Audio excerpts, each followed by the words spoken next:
What up, what up, what up, what up, what up, what up, what up, oh yeah. I came in the door, I said it before. I never let the mic magnetize me no more because it's biting me, writing me, inviting me to rhymes. I can't hold it back, I'm looking for the line. What's up, what's up, what's up? Welcome to the Real Report.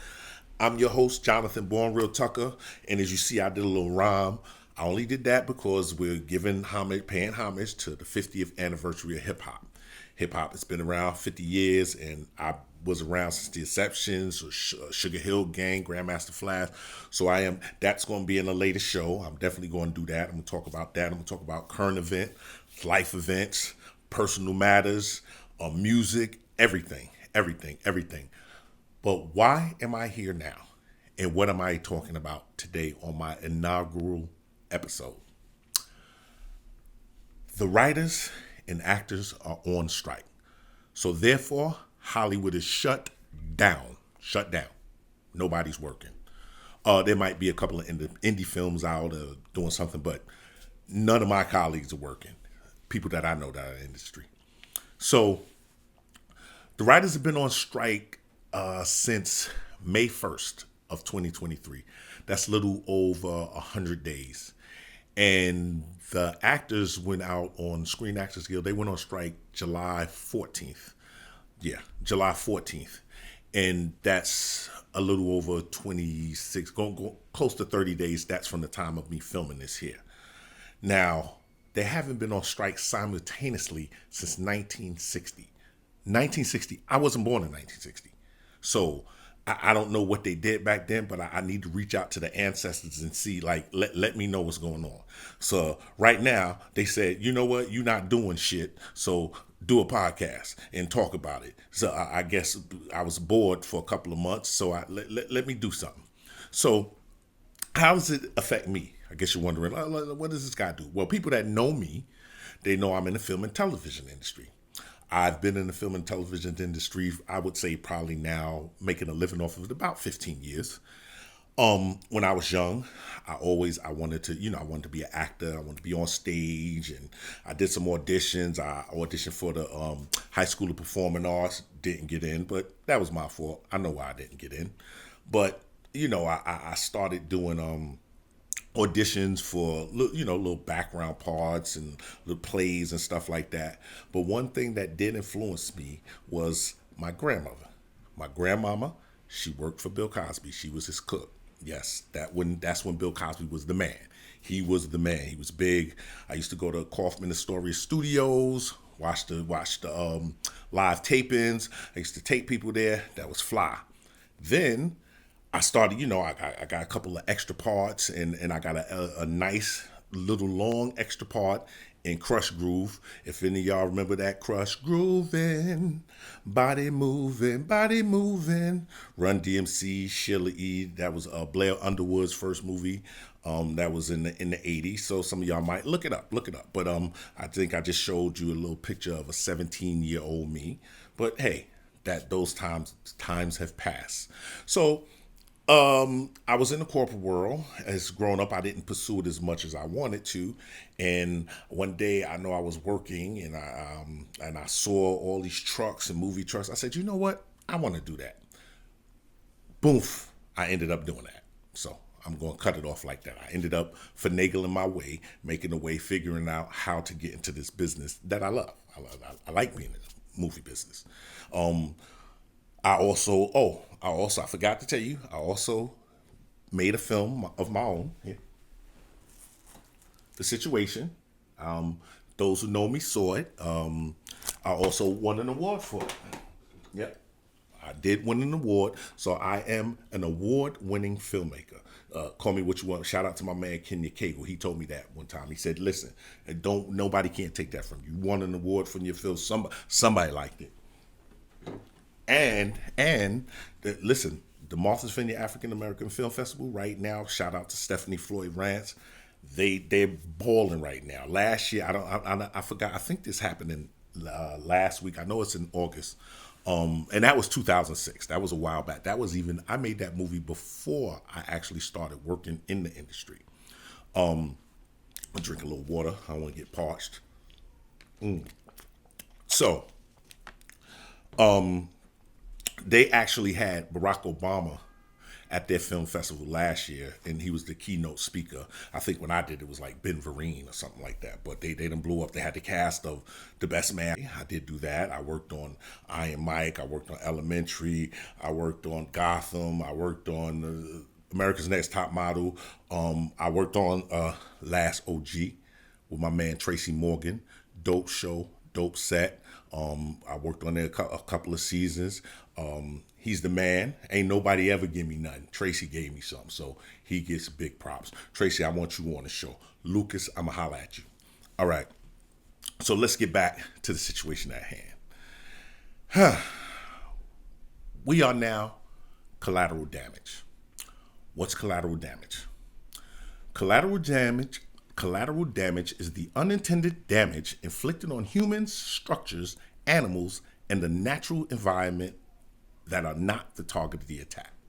Now, it's not an attack, it's a strike.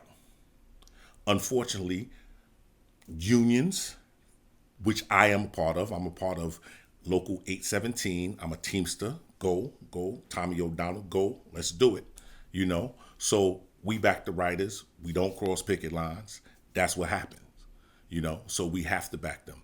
So what are the writers asking for? What are the writers and the actors asking for? From what I understand and what I've researched and what I saw, one of the main things is for both higher wages. Of course, we all want to get paid, especially what we're worth. And I know one of the major sticking points is residuals from streamers, Netflix, all of those streaming companies. Also, AI. Now, what's AI? AI is artificial intelligence. So therefore, you can have a software where you start a script, you start writing a script. I'm actually writing a little screenplay in my downtime. I got to finish it. I know I'm supposed to give it to a couple of people, but I'm going to get it to you. I just, I'm busy doing this stuff right here. I'm trying to blow up, Nah, anyway. So, basically, you can write a script and the computer software will finish it for you. You could just give them an idea and a story. So that could save money. You get rid of humans, period. So the writers are trying to get protected from that, as well as the actors, because they can generate an actual person. I'm sure you've seen holograms and things like that, and they get your image, they get your likeness, and hey, listen, that's what can happen. So, as I said, they've been on strike now for a little over 100 days. It's taxing. It is taxing because there's a trickle-down effect. There's a lot of us being affected, like myself and a lot of my colleagues in the locations department. Shout out to the locations department. Hey. Yeah, I didn't even tell you what I did. Sorry, that's me rambling on. But now that I'm getting a little hang of it, I'm getting a little, getting a little groove to it. Getting a little groove. I'm going to tell you what I do. So I'm in the locations department. And what we do, we scout the locations, we manage the locations, and we handle all of the logistics around filming at the location. So that store you see, that movie theater, that baseball field, that park, that street, those car explosions, that bridges, we find it and we make it happen. You cannot film outside of a studio without our department. We have to get permits, we have to get permissions, we have to make deals, we have to make agreements, and we help make the movie look good. So yes, those movies that I named that you saw, yes, you saw some of them places. I found some of those places. So shout out to the locations department. I think we're one of the most underrated departments in the industry. Sometimes they don't even want to give us credit, but that's a whole nother story. But anyway, so right now, what's going on is that they're at a stalemate, which I don't understand. Each union have some talking points that are good.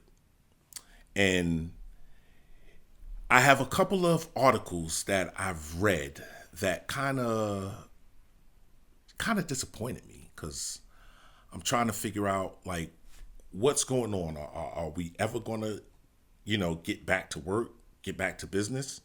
But right now, an article that I've pulled up from Deadline. If you don't know what Deadline is one of the trade magazines, trade online, whatever you want to call it, that follows the industry. So their sources are credible and it's everything is usually legit. Now I'm going to read a quote from Deadline. The end game is to allow things to drag on until union members start losing their apartments and losing their houses, a studio executive told Deadline. Acknowledging the cold as ice approach, several other sources reiterated the statement. One insider called it a cruel but necessary evil. That doesn't sound good. The studios and streamers next think financially strapped writers will go to the WGA leadership and demand they restart talks before what could be a very cold Christmas. In that context, the studios and streamers feel they would be able to dictate most of the terms of any possible deal. Wow. Wow.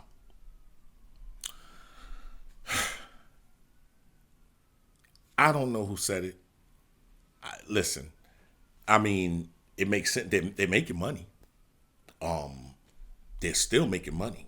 I mean, streaming, making billions. You saw the summer blockbuster? You saw the blockbuster, the summer movies. What was it? Barbie, Oppenheimer. They came up with millions. They made millions. Some was good, so they're still making money. What about the little people? Little people like me, I'm hustling and surviving.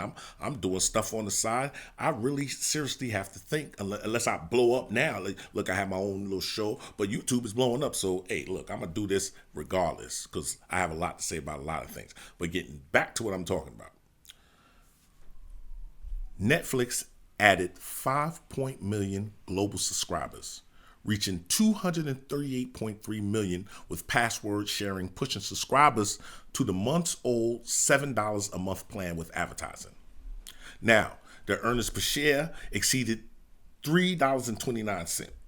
It exceeded Wall Street's expectations. So while the total revenue came in a little bit light is, guess what? 8.2 billion. Yes, with a B. 8.2 billion. That seems to me like somebody's doing good. Somebody's doing good. I know what's happening is we're having a real trickle effect and a trickle down effect. People are getting behind on their bills. They're losing, their apartments. I don't know. I gotta see is my landlord looking for me. I'm just saying it's rough right now. It's rough. So what we need them to come to the table. The studios. You have to come. We have to. We're sitting here and we're doing nothing. People are watching old stuff. And you're putting out, you're still putting a couple of things out because I see, but I can't watch it anymore because I canceled everything. Why did I cancel? Because I can't pay the bill. I canceled Netflix. I canceled Stars. I canceled Showtime. I canceled, you name it, I canceled it. Hulu, all that, everything. I watch Tubi TV and YouTube and sports. That's what I do, because hey, look, what I'm going to do. What I'm gonna do? I can't afford that, especially when I'm putting more money in the studio's pockets. Now, people adapt to things. We were just in a global pandemic 3 years ago. I think people forgot. I think something's in the water. I think people going crazy. We were just in a global pandemic where we couldn't do anything. We were watching TV. I mean, people were still making money, but what's the use of making money and you can't spend it? That's no fun. So we were all on lockdown, and that's because it was a virus that we had no control of, and we had to stay in, and we had to adapt to that. So now this is a man-made situation where it feels like the pandemic. It feels like I'm back in it. Thank God I can go outside and I'm able to do this. I mean, even though I could have did it during the pandemic, but I'm just saying. But the feeling is of that, and people adapt. So we don't want people to forget about TV. Let me give you an article about from that was on Face the Nation in July. It was an interview with former Paramount 20th Century Fox CEO Barry Dilla. Okay, so he ran a studio before. So this is what he says, and I'm gonna quote Deadline. So this is a quote. You see me looking, I'm looking at my laptop. I want to be on point, I want to be accurate. Okay, Barry Dilla did not hold back during an appearance on CBS Face the Nation, issuing a bleak warning to Hollywood that the entertainment industry would face an absolute collapse if the double strike by the Writers Guild and SAG-AFTRA is not resolved soon. He said an absolute collapse. He also said, and I quote, "What will happen is, if in fact it doesn't get settled until Christmas or so, the next year, there's not going to be many programs for anybody to watch. So you're going to have, subscriptions get pulled, which is going to reduce the revenue of all these movie companies, television companies, and the result of which there will be no programs," Dilla told the host Margaret Brennan. And at just the time when the strike is settled, they're not going to have no money. Just when they want to get back up and roll. If this lasts till next year, they're going to lose money. I'm sure they're making money now, but like you said, I cancel my subscription because it's just one of my unnecessary bills. I watch something else. But you're going to lose advertising revenue. You're going to lose everything. So why destroy a business that, and listen, I'm all for capitalism. Make your money, get your money, get that money, get money, get the money. But you have to have some sort of resolve now. I mean, get back to the table. You have to get back to the bargaining table. Right now, as I'm making this video, hopefully when I release this video, they'll be back at the bargaining table, because this is August, where I'm in August. I hope they get back to the table. So I think that we should be able to sit down with each other and compromise. We are human beings. You should be able to sit down and compromise and say, hey, listen, I can agree to this and I can agree to that. You're making money. Like I said, I'm not knocking it, but you're making money. Let everybody live. Let somebody get, a piece of the pie is better than no pie. When I did real estate, that's what the broker told me. A piece of the pie is better than no pie at all. Let us live. Okay. So just so you know, studios, this is causing collateral damage. Okay. People, you have caterers, you have us location people, you have hairdressers, you have movie houses, prop houses, you have equipment rental companies, you have restaurants, you have everything that goes around this business that now nobody's making money. I know people who are saying, I have to do that. You might see me at your door delivering your Uber Eats. Listen, I gotta do what I gotta do. I gotta do it. Ain't no shame in my game. I gotta do what I gotta do. I'm already doing some other stuff. You understand what I'm saying? But I have to do what I have to do. It's called survival. But why? Why we gotta go through this? I don't understand that. So I'm calling for Carol Lombardini. She's the president of the AmpTP, that's the Alliance of Motion Pictures and Television Producers, to call your big-time CEOs, David Zaslav, CEO of Warner Discovery. You got Greg Peters and Ted Sarandos. They're the co-CEOs of Netflix. You have Tim Cook, CEO of Apple. Andrew Jassy, CEO of Amazon. Bob Iger, CEO of Disney. Bob Iger. You see what DeSantis is trying to do to you. Come on. You going through all this in Florida. Let the movie. I know you say there's a loss in your streaming companies or whatever, but Disney, Mickey Mouse ain't going nowhere. Let us live. Let us live. Brian Robbins, CEO of Paramount. Come on, y'all. Miss Lombardini, get them together, and let's meet with the head of the Writers Union. Let's meet with SAG, so we can get back to doing what we love to do. That's all. We ain't asking for much, because like next year, our contract is gonna be up. What's gonna happen then? You know, everybody wants to be treated fairly. That's it. We all want to be treated fairly. Now, listen, I'm hustling. If you want to support me and support the show, hey, listen, my Cash App is $ Born Reality 2003. Hey, feel free to donate, but you don't have to do that. I ain't asking for your money. You don't have to do that. I just want you to like, subscribe, and share.